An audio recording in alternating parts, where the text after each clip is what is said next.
അടുത്തതായി ശ്രീ ശങ്കരാചാര്യരുടെ കൃതികളെ വ്യാഖ്യാനിക്കുന്ന ശങ്കരസ്തോത്രാമൃതമാണ്. ആചാരങ്ങൾ അറിയില്ല, ഈശ്വര മഹിമയെ സ്തുതിക്കുന്ന ഗീതങ്ങളും അറിയില്ല, ജപാർത്ഥവും ഹോമാർത്ഥവും വിചാരാർത്ഥവുമായ മന്ത്രങ്ങൾ അറിയില്ല, പൂജാവിധികളും അറിയില്ല, യോഗങ്ങൾ എങ്ങനെ അനുഷ്ഠിക്കണമെന്നും അറിയില്ല. അതുകൊണ്ട് അല്ലയോ അമ്മേ ഭവാനി, നീയാണ് എനിക്ക് അഭയം, നീ മാത്രമാണ് എനിക്ക് ഏകാശ്രയവും എന്ന ശരണാഗതി പ്രാപിക്കുന്ന ഭക്തൻ്റെ മനസ്സിനെ വ്യക്തമാക്കുന്ന ഭവാനി അഷ്ടകത്തിലെ 3-ാം ശ്ലോകം സ്വാമി ചിദാനന്ദപുരി വ്യാഖ്യാനിക്കുന്നത് ഇനി കേൾക്കാം.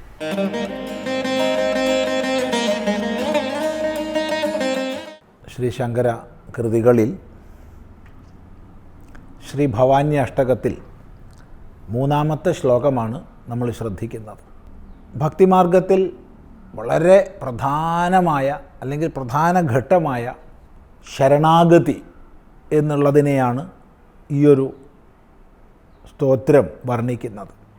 3-ാം ശ്ലോകം പറയുകയാണ്, ന ജാനാമി ദാനം ന ച ധ്യാനയോഗം ന ജാനാമി തന്ത്രം ന ച സ്തോത്രമന്ത്രം. ന ജാനാമി ദാനം, ദാനവിധി എനിക്കറിയില്ല. നമ്മൾ കഴിഞ്ഞ പ്രാവശ്യം ചിന്തിക്കുകയുണ്ടായി. തുടർന്ന് പറയുകയാണ് നച ധ്യാനയോഗം, നച ധ്യാനയോഗം, ധ്യാനയോഗവും എന്ന് അതിനോട് ന ജാനാമി ചേർക്കണം. ധ്യാനയോഗവും എനിക്കറിയില്ല. ധ്യാനമെന്ന് പറയുമ്പോൾ അങ്ങുമിങ്ങും ഛിന്ന ഭിന്നമായി ചിതറിയോടുന്ന മനസ്സിൻ്റെ എല്ലാ വൃത്തികളെയും ഏകാഗ്രമാക്കി പോരാ, ഏകാഗ്രതമമാക്കി ഒരാശ്രയത്തിലേക്ക് മാത്രം പ്രവഹിക്കുന്നതായി തീർത്ത് യാതൊരു പ്രശാന്തമായ ഇരിപ്പുണ്ടോ, അതാണ് ധ്യാനം. തത്ര പ്രത്യയൈകതാനത, പ്രത്യയങ്ങളുടെ അന്ധക്കരണ വൃത്തികളുടെ ഏകതാനത, ഏകാശ്രയത്തിലേക്കുള്ള ഏകപ്രവാഹം, അതിനാണ് ധ്യാനം എന്ന് പറയുന്നത്. അപ്പോൾ അതിൻ്റെ വിധാനങ്ങൾ എനിക്കറിയില്ല. ധ്യാനം തന്നെ യോഗം, ധ്യാനയോഗം, അഥവാ ധ്യാനത്തിലൂടെ യോഗം, ധ്യാനയോഗം. ഇവിടെ യോഗം എന്ന് പറയുമ്പോൾ ചേർച്ചയാണ്. അന്വേഷ്യവും അന്വേഷണകനും എല്ലാം ഒന്നായിത്തീരുന്ന, അതാണ് യോഗം, കൂടിച്ചേർച്ച.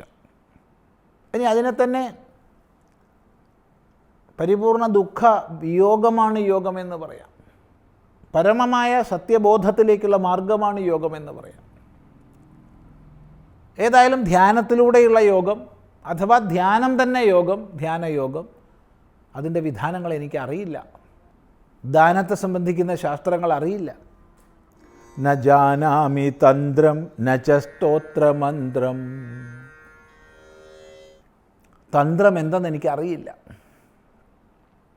തന്ത്രമെന്ന് പറയുമ്പോൾ തനു വിസ്താര എന്നുള്ള ധാതുവിൽ നിന്നുണ്ടാകുന്ന ശബ്ദമാണ് തന്ത്രശബ്ദം. കാരണമായിരിക്കുന്ന സ്വരൂപത്തിൽ നിന്ന്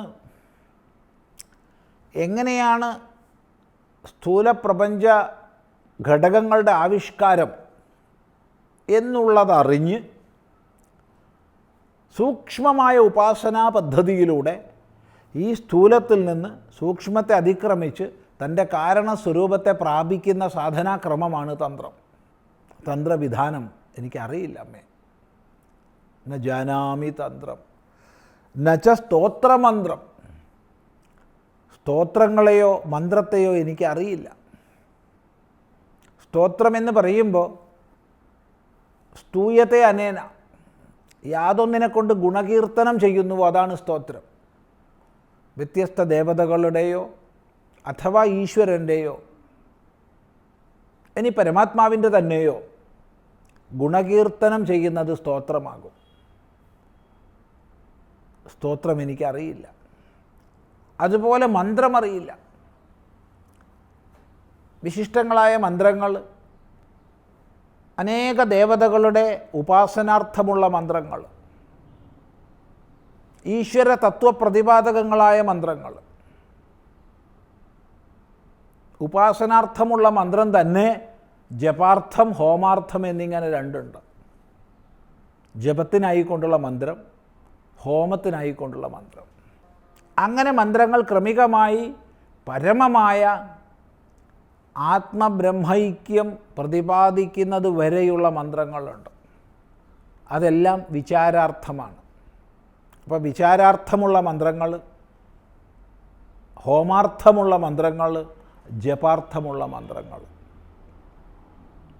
ഇവയെല്ലാം വേദത്തിലും മന്ത്രശാസ്ത്രങ്ങളിലും പ്രസിദ്ധങ്ങളാണ്. ഇവിടെയൊക്കെ ഗുരുപദേശ പദ്ധതി അനുസരിച്ച് വേണം മുന്നോട്ട് നീങ്ങുക എന്നുള്ളത് സാന്ദർഭികമായി പറയട്ടെ. എനിക്കേതായാലും മന്ത്രശാസ്ത്രവും അറിയില്ല.